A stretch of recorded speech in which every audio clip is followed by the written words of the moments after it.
Bacaan kita pada kali ini saya mengajak Bapak Ibu Saudara membukanya dari Filipi pasal 3 ayat 10 sampai 11.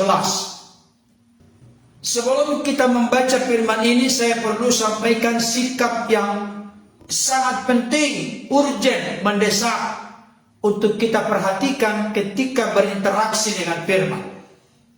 Jangan lupa ayat hafalan yang sudah saya berikan dari Amsal 13 ayat 13. Siapa yang meremehkan firman akan menanggung akibatnya, tetapi siapa yang menaatinya akan mendapatkan ganjaran dan upah yang baik dari Tuhan. Oleh karenanya, siapapun Bapak Ibu Saudara bersama dengan saya, kita semua, mari miliki sikap yang hormat, perhatian yang sungguh, konsentrasi yang penuh, hati yang lapar dan haus akan kebenaran, sehingga kita boleh diubahkan menjadi serupa seperti Kristus. Filipi 3 ayat 10 sampai 11. Saya bacakan untuk kita. Yang kukehendaki ialah mengenal Dia dan kuasa kebangkitannya dan persekutuan dalam penderitaannya, di mana aku menjadi serupa dengan Dia dalam kematiannya, supaya aku akhirnya beroleh kebangkitan dari antara orang mati.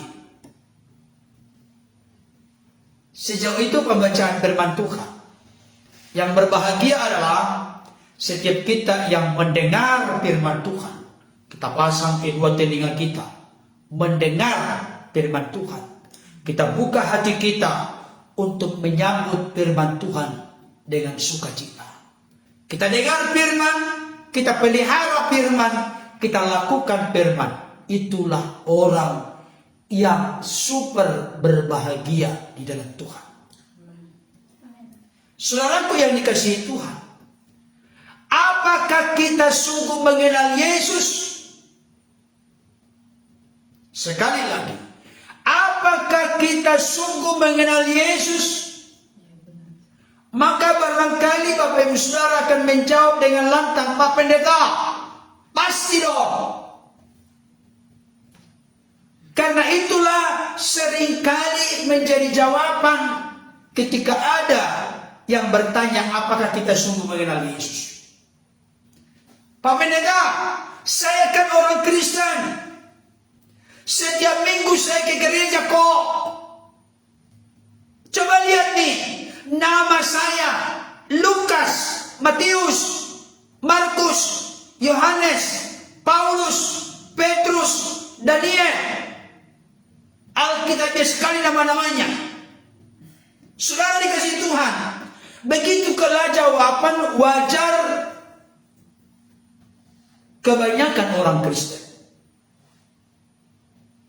Tetapi benarkah takaran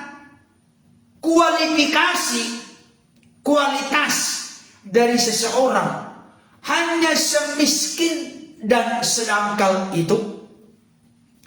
Sungguhkah bisa dikategorikan, dikelompokkan orang yang namanya nama-nama dari Alkitab menjadi garansi dan jaminan seseorang sungguh mengenal Kristus? Hal pertama yang mau saya sampaikan kepada Bapak Ibu Saudara, suatu ketika di daerah Kaisarea Filipi, Yesus bertanya kepada murid-muridnya, menurut pendapat orang siapakah aku ini? Maka murid-murid pun memberikan jawaban dari apa yang mereka dengarkan tentang Yesus. Ada yang berkata Yeremia, ada yang berkata Elia, ada yang berkata seorang nabi yang lain. Di zaman Yesus pun sudah banyak respon dan tanggapan terkait dengan konteks pengenalan mereka akan Yesus. Sudah memiliki diversitas perbedaan antara satu dengan yang lain. Oke, menurut pendapat orang Jawabannya begitu. Sekarang saya tanya kamu, murid-muridku. Menurutmu siapakah anak manusia itu? Siapakah Yesus? Itu maksudnya. Karena salah satu gelar sebutan Yesus adalah anak manusia. Siapakah anak manusia itu? Maka ada satu jawaban yang muncul mewakili murid-murid dari seorang Simon Petrus berkata, engkau adalah Mesias, anak Allah yang hidup. Itulah jawaban Simon Petrus. Dan Yesus pun memberikan respon tanggapan atas jawaban Simon Petrus, engkau adalah Mesias, anak Allah yang hidup. Yesus menjawab, berbahagialah engkau Simon, sebab bukan manusia yang mengatakan itu kepadamu, tapi Bapakku yang di sorga. Coba perhatikan baik-baik Bapak Ibu Saudara. Dalam hal menyingkapkan engkau adalah Mesias, anak Allah yang hidup, itu butuh penyingkapan, pewakilan, pembukaan rahasia itu dari Bapa di sorga. Engkau adalah Mesias, anak Allah yang hidup. Saudaraku yang dikasih Tuhan, dengan kata lain, terkait dengan pengenalan akan Yesus menjadi fondasi yang sangat penting dan urgent mendesak dalam kehidupan kekristenan kita. Dengarkan baik Bapak Ibu Saudara, kalau coba dibuka di media sosial Facebook atau YouTube atau media sosial lain, hari-hari ini sangat viral tentang seorang saudara kita yang memang sebelumnya beliau adalah agama lain. Tapi kurang lebih ada dua versi. Ada yang berkata 13 tahun telah menjadi Kristen, atau 6 tahun telah menjadi Kristen, yaitu Nania Aido. Dia sudah menjadi Kristen. Dalam sebuah pernyataannya Bapak Ibu Saudara, membuat saya merinding. Sampai kapanpun aku tidak akan pernah berubah, aku tetap setia mengikuti Yesus. Kira-kira demikian kalau diartikan secara umum. Tapi sekarang beliau kembali ke keyakinannya yang lama. Saya kasih tahu dengan tegas melalui kesempatan ini, memang seseorang itu berkepercayaan, beragama, berkeyakinan itu urusan pribadi secara vertikal dengan Tuhan, dan itu dilindungi di negara ini. Tidaklah kita mengintervensi, mencampuri hal itu. Itu bebas. Tapi yang jelas saya mau sampaikan kepada saudara-saudaraku dimanapun berada. Kalau engkau dan aku, anak-anakmu, suamimu, istrimu, keluargaku sungguh mengenal Yesus, tidak akan mungkin berpaling dari Yesus. Tidak akan mungkin meninggalkan Yesus. Tidak akan mungkin lari pindah ke lain hati. Tidak akan mungkin. Mustahil. Saudaraku yang dikasih Tuhan, coba dalam konteks mengenal Yesus, tidak ada istilah bagi kita berkata cukup. Pak Pendeta, pertanyaan apa lagi Pak Pendeta? Saya sudah Kristen dari sejak lahir, dari sejak kakek nenek, sudah puluhan tahun menjadi Kristen. Buat apa lagi dibahas Pak Pendeta? Saya mau kasih tahu, jangan sampai nanti kita hanya menjadi orang-orang Kristen. Kristen KTP, tahu kan? Kristen tanpa pertobatan. Kalau Kristen tanpa pertobatan, biasanya bukan tobat, tetapi tomat. Tobat artinya bermetanoia, berbalik dari dosa, kembali persembahkan hidup secara totalitas, secara keseluruhan kepada Tuhan. Tapi kalau tobat sebentar, banyaknya kumat, itu tobat. Saya yakin dan percaya Bapak Ibu Saudara yang bergabung saat ini, tidak ada yang tobat, tapi benar-benar tobat, bermetanoia, berbalik dari dosa, kembali persembahkan hidup total kepada Tuhan. Kenapa saya memiliki argumentasi? Konteks pengenalan kita akan Allah di dalam Kristus Yesus menjadi sesuatu yang sangat signifikan. Coba Bapak Saudara perhatikan, ada satu ayat dalam Hosea 4 ayat 6a. Hosea 4 ayat 6a dikatakan begini, umatku binasa karena tidak mengenal Allah. Tolong jangan main-main Bapak Ibu Saudara. Perhatikan baik kalimat ini.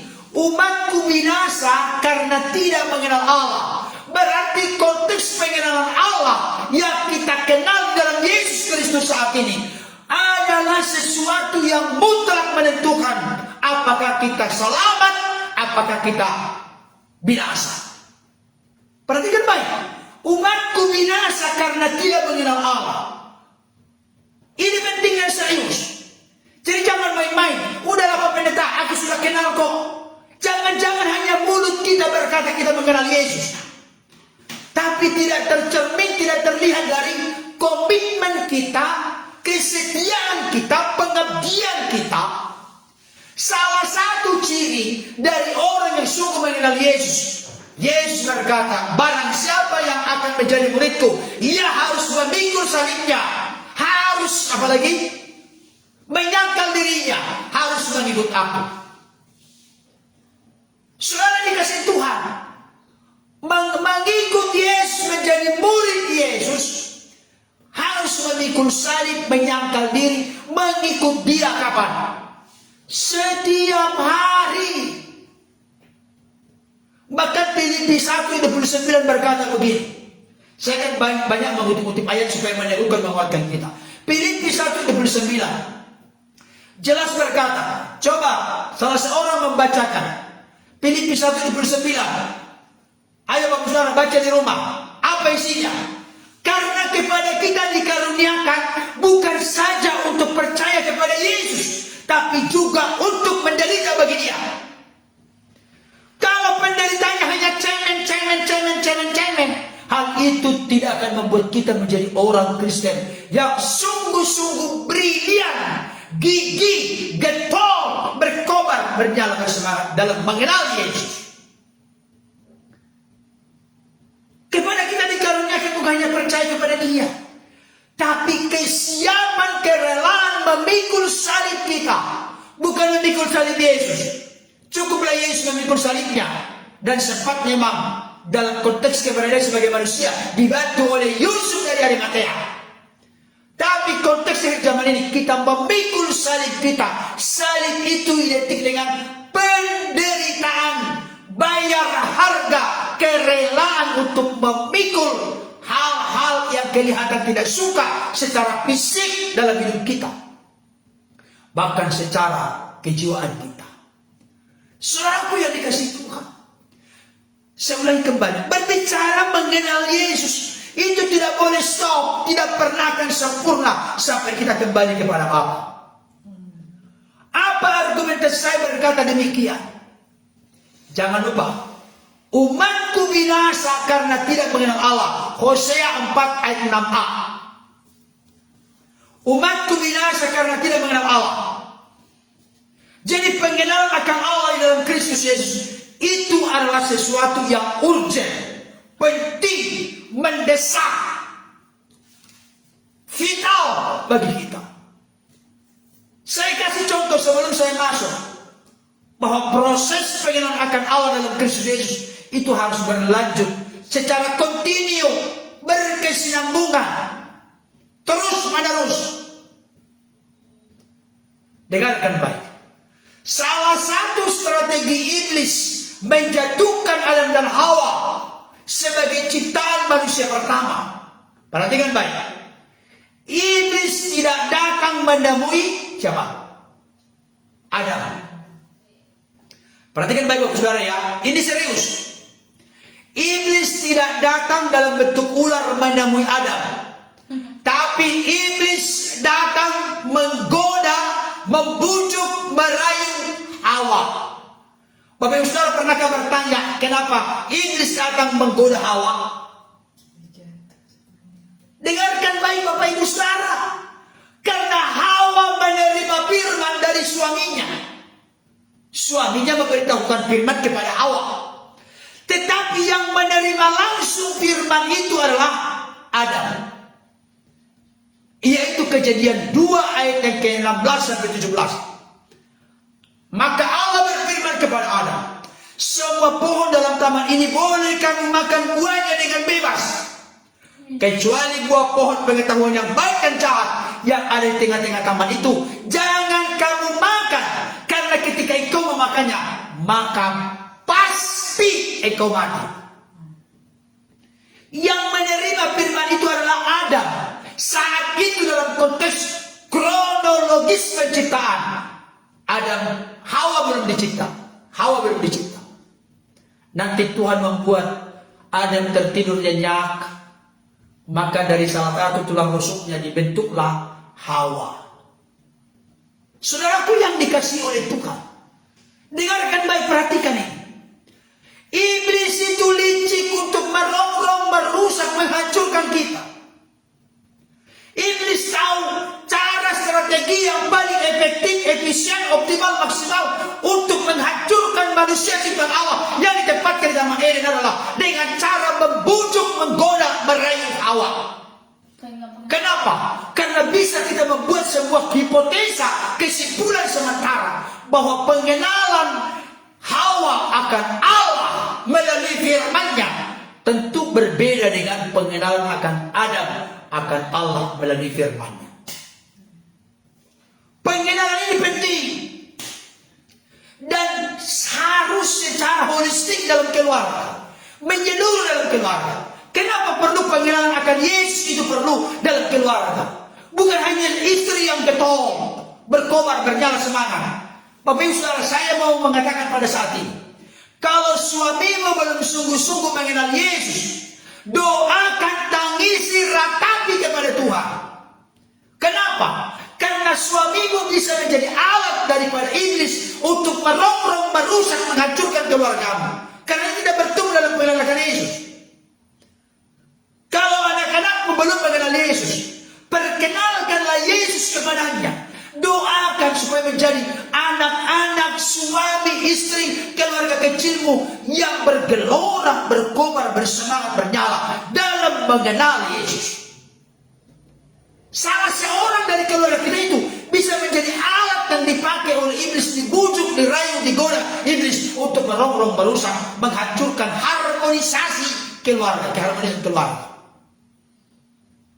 Tapi kalau semuanya bersama-sama membangun benteng yang kokoh dan kuat, sama-sama bertumbuh dalam pengenalan akan Allah, maka kita akan menjadi keluarga, bukan keluarga yang sakinah, mawaddah, warahmah. Tapi kalaupun itu benar, oke, dalam konteks bahasanya, keluarga yang bahagia, keluarga yang takut akan Tuhan, keluarga yang harmonis, keluarga yang berjalan dalam kekudusan dan kebenaran Tuhan. Saudaraku yang dikasihi Tuhan, iblis itu licik. Kalau kita menggoda Adam, lebih kecil kemungkinan akan bisa lolos. Maka iblis pun berperan menggoda Hawa. Dan buktinya berhasil. Dibujuk, dirayu, digoda. Nangkap maksudnya Bapak Saudara? Jangan biarkan ibarat sebuah kapal dari Tanjung Priok di Jakarta menuju ke Belawan di Medan, tahu kan? Jangan biarkan kapal itu berlayar terus menuju dari Tanjung Priok ke Belawan kalau ada yang bocor. Coba segini saja bocornya, segini bocornya, berangkat dari Tanjung Priok ke Medan. Kalau bocornya tidak ditutup, sebesar apapun kapal itu, perhatikan, akan mengalami kecelakaan, akan mengalami tenggelam di tengah perjalanan. Satu keluarga itu ibarat satu kapal yang akan menuju sebuah tujuan. Jangan biarkan ada yang bocor dari anggota keluarga itu. Biarlah sama-sama punya kerendahan hati, punya kekompakan, punya kesehatian, punya kebersamaan. Nah, suamiku, istriku, mari kita rapatkan barisan kompak untuk kita sama-sama mencintai, mengasihi Tuhan Yesus lebih dalam, bertumbuh dalam mengenal Dia. Sehingga tidak ada peluang dan kesempatan iblis untuk merongrong, merusak, memporak-poranda, menghancurkan keluarga kita. Amin. Betul. Menyelamatkan sebuah negara, selamatkanlah kotanya. Menyelamatkan kota, selamatkanlah desanya. Menyelamatkan desa, selamatkanlah RW. Menyelamatkan RW, selamatkanlah RT. Menyelamatkan RT, selamatkanlah keluarga. Menyelamatkan keluarga, mulailah dari diri sendiri. Amin Bapak Ibu Saudara. Amin. Saudaraku yang dikasihi Tuhan, proses pengenalan akan Allah dalam Kristus Yesus itu tidak pernah stop. Tapi yang bahaya ketika mengalami dekadensi, kemerosotan, penurunan, kerenggangan, ketawaran, kegersangan. Itu satu. Yang kedua bahayanya apa? Ketika mengalami zona aman, jalan di tempat. Bapak Ibu Saudara pernah melihat penggerak bendera mau menaikkan bendera ke tiang bendera, tapi jalan di tempat terus. Jalan di tempat gerak. Satu. Jalan di tempat gerak. Terus sampai sore, dari pagi jam 4. Nggak maju, nggak mundur. Banyak orang Kristen dalam konteks pengenalan akan Allah dalam Kristus Yesus jalan di tempat. Berbahaya sekali kalau mundur, merosot. Berbahaya juga kalau zona aman. Kalau zona aman itu ya udah biasa aja tuh, nggak greget itu, nggak ada apa-apanya, nggak ada ngaruh, nggak ada antusias, nggak ada semangat, udah biasa aja lah. Orang pada bilang Samsung samak sure. Orang pada bilang lagi Madono solusi maruna-puna. Sama rata biasa aja, nggak ada pengaruhnya. Memiliki Tuhan Yesus, memiliki firman dengan tidak memiliki sama aja. Bertumbuh tidak bertumbuh sama aja. Melakukan yang jahat dengan yang benar sama aja. Sama semua, nggak ada pengaruhnya. Saudaraku yang dikasihi Tuhan, dengarkan baik. Saya tadi mencoba meneliti satu kata penting dari Filipi pasal 3 ayat 10. Yang ku kehendaki, perhatikan. Ada satu pernyataan di dalam kitab Mazmur. Satu hal telah ku minta kepada Tuhan, itulah yang ku ingini. Satu hal telah ku minta kepada Tuhan, itulah yang ku ingini. Perhatikan baik. Kalau kita seringkali yang diminta kepada Tuhan banyak. Banyak hal telah aku minta kepada Tuhan, semuanya ku ingini. Beda kalimatnya kita dengan Tuhan, dengan firman Tuhan. Kalau firman Tuhan, pemazmur berkata, satu hal telah ku minta kepada Tuhan, itulah yang ku ingini. Apa itu? Diam di rumah Tuhan seumur hidupku, menyaksikan kemurahan Tuhan. Satu hal yang diminta oleh pemazmur, itulah yang diingini. Diam dalam rumah Tuhan.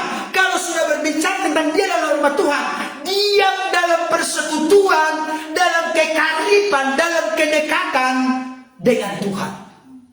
Orang yang karib dengan Tuhan pasti bertumbuh dalam pengenalan akan Tuhan. Bapak Ibu Saudara pernah mendengar ilustrasi? Seorang buta, dia buta nggak bisa melihat. Seorang buta ketika dia pegang, waduh, ini tiang listrik. Ketika dia pegang kakinya, ini tiang listrik karena besar. Ketika dipegang belalainya, waduh, ini ular.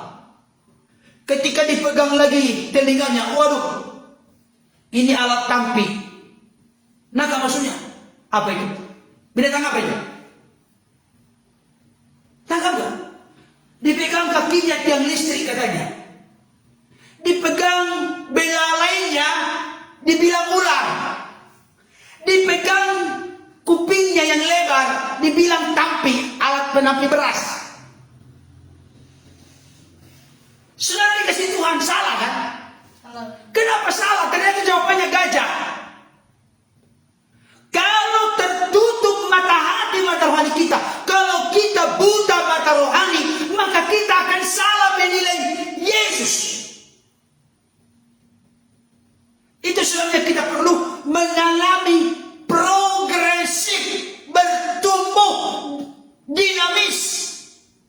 dewasa. Kenapa saya katakan demikian? Perhatikan baik. Yang ku kehendaki ialah, ini yang ngomong ini Rasul Paulus. Perhatikan baik ya, ini masih serius.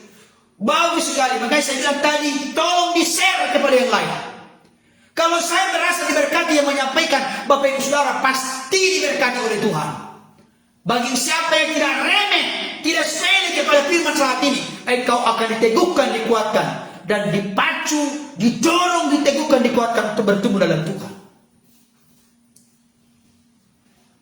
Saudaraku yang dikasihi Tuhan, saya mau sampaikan kepada kita, yang ku kehendaki ialah, yang bicara adalah Rasul Paulus kepada jemaat Filipi. Yang dikehendaki, yang dirindukan oleh seorang Rasul Paulus adalah mengenal Kristus. Perhatikan, kenapa saya katakan tadi perlu progresif, perlu bertumbuh dalam pengenalan. Kata mengenal di sini bahasa Yunani adalah ginosko. Tolong diperhatikan dua kata ini supaya bertambah referensi kita kata-kata Yunani. Saya kasih tahu ke saudara, siapa tahu ada saudara kita dari keyakinan lain yang menonton. Dalam hal yang satu ini, saya mau berkata, saya memuji mereka. Orang Kristen banyak kalah dari mereka dalam konteks kecintaan kepada bahasa asli kitab suci mereka. Orang Kristen itu gak perlu tahu yang asli, yang penting ngerti. Tapi jangan sampai tahu yang asli tapi tidak ngerti. Yang bagus itu adalah boleh belajar tahu yang asli dan mengerti.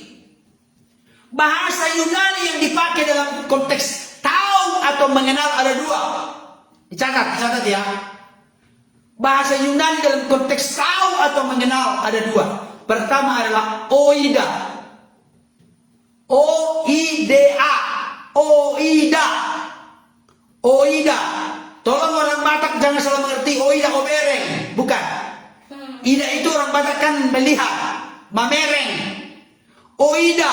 O-I-D-A. Oida. Oida artinya apa? Tahu secara konsep, teori, doktrin, ajaran, gagasan, ide. Itu oida. Perlu nggak? Perlu. Tapi yang kedua adalah ginosko atau gnosontai. Ginosko artinya tahu, mengerti, mengenal melalui sebuah pengalaman. Pengalaman maksudnya bukan apa kata orang, tapi kita cicipi, kita alami sendiri. Mohon maaf, ini ada putra saya di sini. Kata ginosko juga bisa seperti sepasang suami istri. Nangka maksudnya ada pengalaman antara suami istri dalam konteks relasi hubungan, termasuk dalamnya hubungan biologis. Ini juga kata konteks mengenal. Saya kasih contoh ini supaya Bapak Saudara mengerti. Jangan pernah berkata ginosko kepada seorang wanita kalau kamu laki-laki, kalau kau laki-laki, atau wanita berkata kepada laki-laki kalau tidak pernah berhubungan. Itu gak benar. Konteks di sini ginosko seperti pasangan suami istri yang berhubungan. Nah, maksudnya ya, saya buat agak bahasa yang lebih umum. Ada pengalaman secara khusus. Inilah yang dirindukan, dikehendaki oleh seorang Rasul Paulus. Yang ku kehendaki, yang ku rindukan, yang ku harapkan, yang ku utamakan, yang ku prioritaskan, yang ku dahulukan dalam hidupku adalah mengenal Kristus. Saya kasih tahu, ensiklopedia yang saya baca 6 tahun sebelum Rasul Paulus itu mati, ini perkataan yang dia ucapkan 6 tahun sebelum meninggal. Artinya apa? Mulai dari sejak dia berjumpa dengan Yesus sampai dia mau mati pun, kerinduannya, harapannya, keutamaannya, keinginannya adalah bertumbuh dalam mengenal Yesus. Kenapa saya perlu sampaikan ini? Coba perhatikan. Apa yang kurang dari Rasul Paulus? Ketika Rasul Paulus awalnya dia namanya Saulus. Di hadapan dialah dirajam, dilempari dengan batu seorang mati syahid pertama dalam perjanjian baru kisah para rasul. Itu bernama Stefanus. Oh iya loh. Dirajam. Setelah itu dia mencoba memperluas wilayah kekuasaannya untuk membawa kepakitan, penderitaan, penganiayaan kepada umat Tuhan, pengikut jalan Tuhan, yang akhirnya nanti di Antioquia Kisah Rasul 11 ayat 26 disebut Kristen, pengikut Kristus. Rasul Paulus itu begitu gigih melakukan penganiayaan sampai Rasul Paulus dalam sebuah suratnya mengaku kepada anak rohani Timotius, aku ini seorang yang ganas, seorang yang jahat, layak dimurkai Tuhan, tapi oleh kasih karunia-Nya aku diselamatkan. Dalam sebuah perjalanan ke Damsyik, dengan tujuan dia minta surat kuasa dari imam-imam kepala, tua-tua Yahudi untuk memperluas wilayah penganiayaannya di Damsyik. Dalam sebuah visi Damsyik, dia bertemu dengan Tuhan Yesus. Dengan sebuah sinar terang. Saulus, Saulus, mengapa engkau mengenai aku? Saulus pun menjawab, siapakah engkau Tuhan? Yesus pun menjawab, akulah Yesus yang kau aniaya itu. Perhatikan, Rasul Paulus mendapatkan lawatan perjumpaan secara pribadi dengan Yesus. Yesus menampakkan dirinya dalam sebuah sinar terang kepada Rasul Paulus. Berarti dia sudah mengenal Yesus, sudah mengalami perjumpaan, pengalaman pribadi dengan Yesus. Tetapi sekalipun sudah punya pengalaman yang sehebat itu, sespektakuler itu, sedahsyat itu, Rasul Paulus sudah pernah berkata, aku sudah pernah berjumpa melihat Yesus, maka aku tidak perlu lagi mengenal Yesus. No, tolong buka hati pikiran kita semua. Rasul Paulus yang sudah berjumpa langsung dengan Yesus dalam perjalanan ke Damsyik, beliau masih tetap berkata dalam kitab Filipi, yang ku kehendaki ialah mengenal Dia dan kuasa kebangkitannya dan persekutuan dalam penderitaannya. Saudaraku yang dikasihi Tuhan, siapa kita dibanding dengan Rasul Paulus? Rasul Paulus seorang murid Profesor Gamaliel yang begitu jenius, begitu cerdas, begitu brilian. Mayoritas perjanjian baru adalah karya tulisan dia oleh ilham Roh Kudus. Tapi Rasul Paulus berkata, yang ku kehendaki ialah mengenal Dia dan kuasa kebangkitannya. Saudaraku yang dikasihi Tuhan, bagaimana dengan kita saat ini? Sejauh mana kita mengenal Kristus? Dan jangan lupa, dengarkan baik, saya kasih ilustrasi. Musa ada di Gunung Sinai ketika menerima 2 loh batu. Hukum pertama sampai keempat, relasi manusia secara vertikal dengan Allah. Hukum kelima sampai ke-10, relasi manusia dengan sesama horizontal, 2 loh batu. Musa ada di Gunung Sinai selama 40 hari 40 malam. Perhatikan baik. Perhatikan baik saudara. Musa ada di Gunung Sinai selama 40 hari 40 malam. Apa pengertiannya untuk kita? Apa aplikasi penerapan praktis untuk kita? Musa adalah seorang lewat kasih karunia Allah Bapa, dia betah tinggal dalam hadirat kemuliaan Tuhan.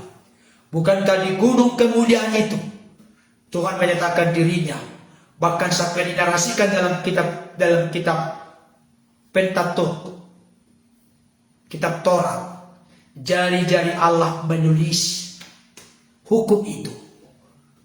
Tuhan menyatakan sinar kemuliaannya sedemikian rupa.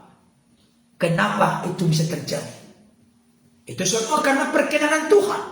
Tapi jangan lupa, Musa betah tinggal dalam hadirat Tuhan. Musa betah bersekutu dengan Tuhan. Ketika Musa bersekutu dengan Tuhan, betah tinggal dalam gunung kemuliaan selama 40 hari 40 malam. Apa yang terjadi dengan Musa? Halo? Ada yang tahu?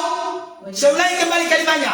Ketika Musa betah tinggal dalam hadirat Tuhan, bersekutu dengan Tuhan selama 40 hari 40 malam. Apa yang terjadi dengan Musa? Kita tunggu dulu. Apa jawabannya? Ada yang bisa jawab? Apa yang terjadi dengan Musa ketika 40 hari 40 malam? Musa ada dalam gunung kemuliaan, dalam kekudusan Tuhan, bersekutu dengan Tuhan. Apa yang terjadi dengan Musa? Halo? Apa yang terjadi? Ada yang bisa jawab? Apa yang terjadi? Maka wajah Musa pun penuh dengan sinar kemuliaan. Buktinya ketika Musa turun dari gunung, maka bangsa Israel terheran-heran. Kok wajahnya bercahaya? Apa pembelajaran penting yang perlu kita mengerti di sini? Ketika kita bertumbuh dalam relasi yang dekat dengan Tuhan, dalam hubungan persekutuan yang erat dengan Tuhan, maka kita akan mirip dengan Tuhan. Jadi kalau Bapak Ibu Saudara tidak mirip-mirip dengan Tuhan, Bapak Ibu Saudara bersekutu dengan siapa? Ini masalahnya Bapak Ibu Saudara. Iya, ada yang menjawab, muka Musa bercahaya. Jadi kalau kita bersekutu dengan Tuhan, kita mirip dengan Tuhan. Makanya kalau orang bersekutu dengan setan, maka kelakuannya, sifatnya, wataknya, karakternya, perkataannya mirip dengan setan. Oke. Saya tertarik dengan ilustrasi yang dibuat oleh hambanya, Pendeta Dr. KM Suproni. Beliau berkata, menceritakan pengalamannya. Katanya jemaat beliau itu ada sepasang suami istri. Prianya suku Batak, yang wanitanya suku Sunda. Prianya suku Batak, wanitanya suku Sunda. Mohon maaf ya, jangan tersinggung, saya juga orang Batak. Biasanya, umumnya orang Batak itu, apalagi laki-laki, wajahnya agak bersegi sedikit. Agak bersegi. Coba lihat wajah saya, agak bersegi kan? Ya. Tapi saudara kita dari Sunda itu, apalagi kalau perempuan cantik, imut lagi. Imut. Coba perhatikan. Pendeta Dr. KM Suproni mengatakan, setelah lama-lama, segalanya bersama, tidur satu ranjang bersama, suka duka bersama, memperjuangkan keluarga bersama, mendidik anak sama-sama, semuanya serba bersama. Lama-kelamaan, yang orang Bataknya kelihatan jadi berkurang perseginya, jadi agak imut sedikit. Dan istrinya kelihatan agak bersegi sedikit. Kenapa? Karena makin lama makin mirip mereka. Saya setuju dengan ilustrasi praktis ini. Kalau sering kita bersama makin mirip. Coba, Bapak Saudara, coba kalau ada yang menonton ini, menyaksikan ini, suami istri sedang duduk bersama, coba perhatikan pasanganmu, perhatikan suamimu, perhatikan istrimu, makin mirip gak? Kalau sampai gak makin mirip, jangan-jangan gonta-ganti. Saya berdoa tidak, Bapak Saudara. Makin mirip. Ada demikian juga kita dengan Tuhan.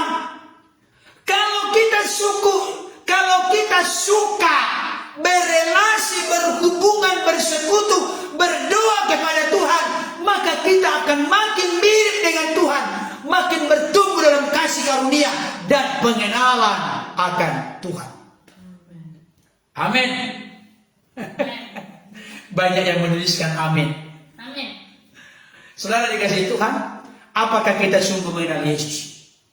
ulasan pembahasan ini akan kita saksikan dan dengarkan beberapa peluang dan kesempatan ke depan supaya kita makin bertumbuh, makin dalam, makin luar biasa dalam mengenal akan Yesus. Tapi jangan lupa pesan saya pada kesempatan ini, pengenalan akan Yesus, pengenalan akan Allah dalam Kristus Yesus itu mutlak menentukan. Mutlak menentukan. Kenapa? Ingat tadi Hosea 6 ayat 4. Ingat tadi Hosea 4 ayat 6a. Umatku binasa karena tidak mengenal Allah. Makanya 2 Petrus 3 ayat 18 berkata, tetapi bertumbuhlah dalam kasih karunia dan pengenalan akan Tuhan kita Yesus Kristus. Selamat bertumbuh dalam pengenalan akan Tuhan. Tuhan Yesus memberkati. Amin.